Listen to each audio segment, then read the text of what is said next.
The world is not like it once was. Much has changed, and the superpowers that kept order at bay and laws in place are no more. What we feared for decades after the great wars of our world happened. The inevitable happened. In the year 2015, China had reached the pinnacle of power. The Western nations were tired of war and fighting in the Middle East to keep justice and liberty to people around the world, and constantly fighting an enemy that would hide, and a constant battle to fight terrorism with honor and without hurting the few innocents. Families tired of having dead sons and daughters coming home dead from another country's civil war, and military force could not accomplish victory. Eventually, the Western allies pulled out after restoring peace and some sort of security system for the innocent that lived amongst the tyranny. A few years later, more dictators and regimes took the place of the previous regimes. The Middle East once more became a place of genocide. The governments of the West tried to intervene, but the peoples protested. No more did they want war and death to their families. It was a time for the Western countries to stay out of others' affairs and concentrate on building our own strength and our own country's military power. The great power of China saw differently, with more radical views. A country not bound by the Geneva Convention, and a country that would do what was needed and what was necessary with the same ruthless attitude as the enemy.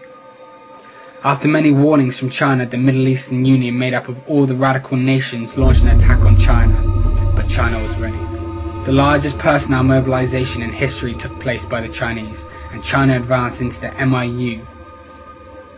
In a few weeks, China had taken 2 states, but then something happened that no one expected. A weak sleeping giant that most thought did not have the capability to fight, allied with the MIU. Russia invaded China, and the MIU became the Soviet Union. The West stayed neutral, but then the media shared the brutality of Russia, and the devastation taking place all over the East. History was repeating itself once again. The great Western allies who had fought by each other's side since World War I were once more preparing to do so again.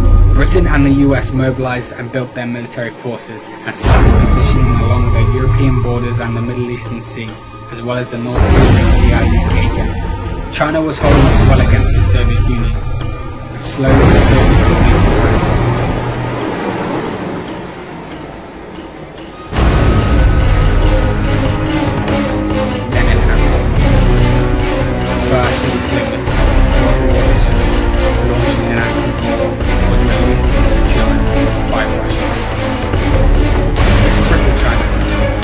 She launched several into Russian militants. Millions were wiped out. The West could not stand by it. British and American forces with European backing and NATO backing invaded the Middle East and Russian borders. World War III had started, and we find ourselves in our worst nightmare. The school would never happen.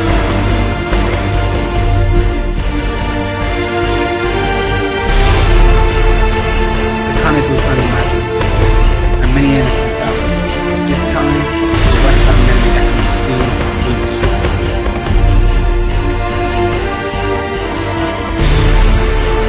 Britain led forces from the North Sea into Russia. The US went back to the place of the original war and mounted a full-scale invasion of Iraq, including many states until it met the Chinese. That year, the population of the world halved. China made a last push north into Russia, and Britain from the west mounted a naval and air siege on Moscow and other key points of Russia, virtually laying them to waste.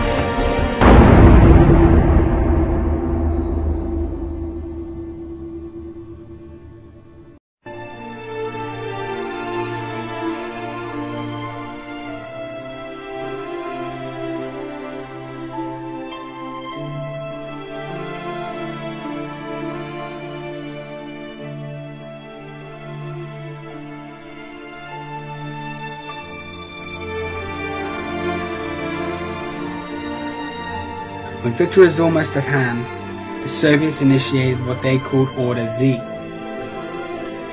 This order was set in place, if they were defeated, to launch a full-scale nuclear and toxin attack on the enemy world. No one knew about it until it was too late.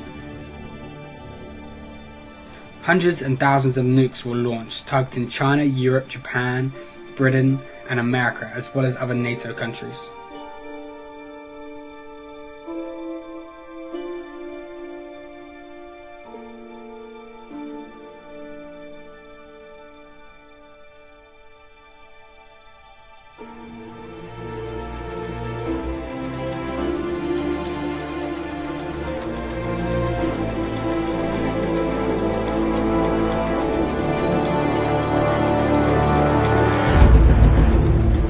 Middle Eastern states unleashed mass toxins into the water,